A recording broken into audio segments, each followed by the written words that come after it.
भैया बहनों, हम लोगों ने वैद्युत विभव पाठ के बारे में अध्ययन कर लिया है और उससे संबंधित कुछ न्यूमेरिकलों को भी सॉल्व किया है। कल एक भैया ने 2 प्रश्नों को भेजा है सॉल्व करने के लिए। उनको उसमें कुछ समस्या है। जैसे उसमें उनका जो पहला प्रश्न है वह है कि निम्न चित्र में वैद्युत स्थितिज ऊर्जाओं की गणना कीजिए। यहाँ पर एक निकाय दिया हुआ है और इसमें इस निकाय की वैद्युत स्थितिज ऊर्जा का गणना करना है। तो 4 आवेशों का यह निकाय है। हम लोग जानते हैं कि 2 आवेशों का कोई निकाय होता है तो उस निकाय की स्थितिज ऊर्जा U बराबर 1/4 pi epsilon not Q1 Q2 upon R यह होता है। तो यहाँ पर 2 से अधिक आवेश हैं तो हम क्या करेंगे कि पेयर इनका ले लेंगे। 2 आवेशों के देखिए, यह जो पहला पेयर है इसकी स्थितिज ऊर्जा, इस दूसरे पेयर की स्थितिज ऊर्जा, तीसरे की, चौथे की, उसके बाद फिर इसकी यह 5वां पेयर और ये हो गया 6। इस तरह से 4 आवेश हैं तो उनका यदि हम पेयर बनाएंगे तो 6 पेयर हमारे बनेंगे। तो इन 6 पेयरों का जो हम देख लें कि स्थितिज ऊर्जा है उसका योग कर लेंगे, वही इनका इस पूरे निकाय की स्थितिज ऊर्जा हो जाएगी। तो आप देखेंगे कि जो पहला पेयर है प्लस क्यू माइनस क्यू, ठीक, दूसरा pair minus Q plus Q, इसमें भी एक पॉजिटिव एक निगेटिव, तीसरे में भी एक पॉजिटिव एक निगेटिव, चौथे में भी एक पॉजिटिव है और एक निगेटिव। इस तरह से 4 ऐसे पेयर हैं जिसमें पहला आवेश पॉजिटिव और दूसरा आवेश निगेटिव है और इनके बीच की दूरी भी क्या है, समान है। इसके बीच की दूरी a, इनके बीच की दूरी a भी है और ये भी a है। इस तरह से हम देखेंगे तो 4 निकाय की जो स्थितिज ऊर्जा हो जा रही है वह समान हो जाएगी 1/4 pi epsilon naught minus Q into plus Q upon a। पहले निकाय की, दूसरे के, तीसरे, तो हम सीधे 4 बार इनको न जोड़ के सीधे 4 का गुणा कर दे, ठीक, प्लस। अब 5वां निकाय कौन सा है, यह, और 6वां यह। अब देखेंगे जो 5वां निकाय है, यहां लिख दे रहे, तो 5वां निकाय एक प्लस और दूसरा भी प्लस, अब बीच की दूरी एक कड़ी में 2, तो यह हो जाएगा 1/4 पाई एप्सिलॉन नॉट, पहला आवेश प्लस क्यू, दूसरा भी प्लस क्यू और बीच की दूरी एक कड़ी में 2 हो गया, फिर प्लस। 6वां निकाय है माइनस क्यू और माइनस क्यू, तो यह हो जाएगा 1/4 pi epsilon naught minus q upon एक कड़ी में 2 हो गया। इस तरह से ये जो निकाय हैं इनकी कुल स्थितिज ऊर्जा जो होगी वह हो जाएगी, देखिए 4 निकाय एक जैसे हैं तो एक का निकालिए, 4 से गुणा कर दीजिए, फिर 5वां निकाय और 6वां निकाय। देखिए यह पहला निकाय, यह दूसरा, यह तीसरा, यह चौथा, यह हो जाएगा 5वां और यह हो जाएगा 6वां, ठीक है।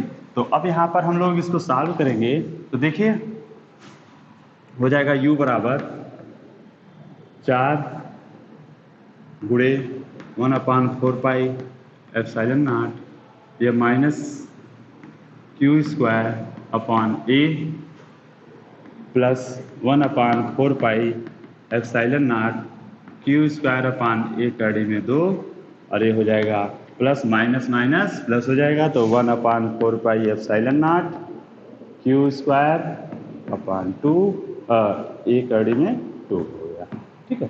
तो अब हम लोग क्या करेंगे, इसमें देखेंगे कॉमन क्या है उसे ले लें। तो कॉमन हो जाएगा 1/4 pi epsilon not Q square upon a, यह कॉमन हो जाएगा और इसमें बच जाएगा, इतना हमने कॉमन ले लिया है तो बच जाएगा कितना, -4, और यह जो देखेंगे तो इसमें जो कॉमन है वह हो जाएगा प्लस 1/2 में 2 और इसमें भी प्लस 1/2 में 2, ठीक है। अब इसको हम लोग सॉल्व कर ले। 1/4 pi epsilon not Q square upon a, देखिए यहाँ पे कड़ी 1/2 में 2 धन 1/2 में 2, तो हो जाएगा 2/2 में 2, सीधे इसको यहीं हम लिख दें 2/2 में 2, तो कड़ी में देखिए 2 है तो इसको हम लोग सीधे लिख सकते हैं कड़ी में 2 गुणे कड़ी में 2, ठीक है। तो एक कड़ी में यह कट जाएगा, ये हो जाएगा -4 प्लस √2। इस तरह से जो स्थितिज ऊर्जा होगी वह इस निकाय की यह हो जाएगी। ठीक है, फिर इनकी इसको अगला इनका जो प्रश्न था वह प्रश्न है कि एक कैथोड किरण कंपनदर्शी में प्लेटों के बीच की दूरी 6.25 मिलीमीटर है तथा इनके बीच 3.125 किलोवोल्ट का विद्युत विभवांतर स्थापित किया गया है। इन प्लेटों के बीच उत्पन्न वैद्युत क्षेत्र एक कैथोड कण को कितना त्वरण प्रदान करेगा? कैथोड कण का द्रव्यमान m बराबर 9.0 × 10⁻31 किलोग्राम तथा आवेश E बराबर 1.6 × 10⁻19 कूलाम। तो प्रश्न में दे रखा है कि एक कैथोड किरण कंपनदर्शी में प्लेटों के बीच की दूरी, तो कैथोड किरण कंपनदर्शी में प्लेटों के बीच की जो दूरी है वह दिया हुआ है। तो उसमें जो प्लेट हैं उन प्लेटों के बीच की दूरी d दिया है और ये d का मान कितना दिया है? 6.2 मिलीमीटर, 6.25 मिलीमीटर प्लेटों के बीच की दूरी। और इन प्लेटों के बीच का जो विभवांतर है वह कितना है वो भी दिया है, वह दिया है 3.125 किलो वोल्ट, 3.125 किलो वोल्ट, जिसको हम लोग बदल लेंगे तो 3.125 × 10⁻³ वोल्ट हो जाएगा। इस तरह से इसमें प्रश्न में प्लेटों के बीच की दूरी 6.25 मिलीमीटर और इन प्लेटों के बीच का विभवांतर 3.125 किलो वोल्ट दिया हुआ है और कहा जा रहा है कि इन प्लेटों के बीच जो विभवांतर उत्पन्न क्षेत्र जो उत्पन्न हो रहा है उस क्षेत्र के कारण जो कैथोड कण उत्पन्न होगा उस पर वह कितना त्वरण उसका होगा, कैथोड कण का त्वरण कितना होगा। तो कैथोड कण हमारा वही इलेक्ट्रॉन, तो इलेक्ट्रॉन का त्वरण कितना होगा। अब देखिए त्वरण हमें ज्ञात करना है, ठीक, तो त्वरण कैसे ज्ञात करेंगे? देखिए अब हम लोग सीधे जो ज्ञात करना वहां से शुरू करते हैं। तो यहाँ पर त्वरण ज्ञात करना है तो हम लोग जानते हैं यह बराबर ma, ठीक है। तो a बराबर क्या हो जाएगा? F/m, ठीक है। अब देखिए प्रश्न में वो कण का द्रव्यमान दिया हुआ है, कैथोड कण का द्रव्यमान दिया हुआ है और उसका आवेश दिया है, ये दोनों चीज प्रश्न में दिया हुआ है और हमसे त्वरण पूछा गया है। तो देखिए यदि हमें F मालूम हो जाए तो हम त्वरण को ज्ञात कर लेते हैं। तो F नहीं मालूम है तो ठीक है, तो F बराबर क्या होता है? तो F बराबर QE आवेश इंटू वैद्युत क्षेत्र, ठीक है। तो वैद्युत क्षेत्र अगर हमें मालूम हो तो हमें F पता चल जाएगा। अब वैद्युत क्षेत्र भी नहीं मालूम है तो चलिए कोई बात नहीं, तो वैद्युत क्षेत्र E ज्ञात करना है। हमें विभवांतर और दूरी दिया गया है, हम लोग जानते हैं विभव प्रवणता वैद्युत क्षेत्र के बराबर होती है।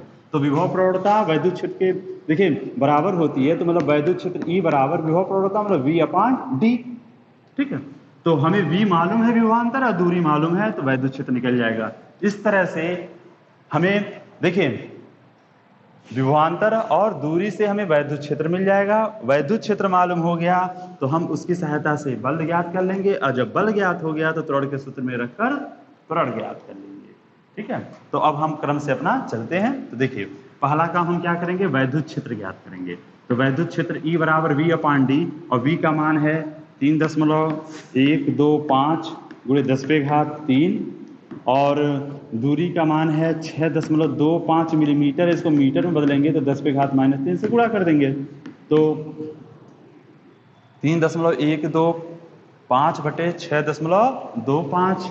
हाँ चलिए ऐसा करते हैं कि इसमें ऊपर 10 से गुणा कर लेंगे तो 31.25 × 10⁻, देखिए यहीं से ले लिए यहाँ पर 10 कितना बचेगा? 2 बच जाएगा और यहाँ पर आपका 6.25 पहले से है तो 10⁻−3, ठीक। अब देखिए अब हम लोग इसको काट सकते हैं, ऐसा करें कि 100 से ऊपर 100 से नीचे गुणा कर दें, ये पॉइंट भी हट जाएगा और 625 बचे 3125 हो जाएगा। इस तरह से 5 गुणे देखिए 10⁻−3 है, ऊपर जाएगा तो +3 हो जाएगा, 10⁻2 पहले से है और यह 3 तो 5 हो जाएगा तो 10⁻5, इस तरह से आपकी जो वैद्युत क्षेत्र की तीव्रता जो प्राप्त हो रही है 5 × 10⁵ वोल्ट प्रति मीटर, यह वैद्युत क्षेत्र प्राप्त हो गया। अब देखिए वैद्युत क्षेत्र हमें मिल गया है, अब हम लोग बल ज्ञात कर सकते हैं। तो अब अगला काम है बल ज्ञात करना।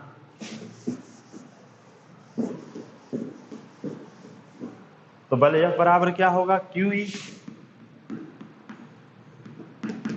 Q आपका जो E है, तो E का मान 1.6 × 10⁻⁻19 हो गया, और E का मान अभी हम लोग ज्ञात ही किए हैं 5 × 10⁵5 हो गया। 16 × 5 = 80, तो 8.0 × 10⁻14 न्यूटन। इस तरह से बल हमें ज्ञात हो गया। अब बल ज्ञात हो गया, अब त्वरण लास्ट में हमें ज्ञात करना है, तो त्वरण A बराबर F/m होता है। F का मान 8.0 × 10⁻14, और m का मान प्रश्न में दिया है, कितना दिया है, तो F का मान है m का 9 × 10⁻31 किलोग्राम। तो 9.0 × 10⁻31, ऐसा करें, इसमें 10 का गुणा कर लेंगे तो ये 80 × 10⁻15 हो जाएगा, बटा 9 × 10⁻31, और 9 से भाग देंगे तो 9 × 72, फिर 8.88 ऐसे आएगा, फिर 10⁻, अब ये ऊपर जाएगा -31, ऊपर जाएगा तो प्लस हो जाएगा, तो 15 × 30, ये हो जाएगा 16। इस तरह से इसका मान लगभग आ जाएगा 8.9 × 10⁻16। तो जो त्वरण का मान है वह हो जाएगा 8.9 × 10⁻16 मीटर/सेकंड²। इस तरह से इस तरह के जितने भी प्रश्न होंगे उनको आप लोग सॉल्व कर सकते हैं। जहाँ समस्या होगी उसे बताइएगा, उसे सॉल्व किया जाएगा।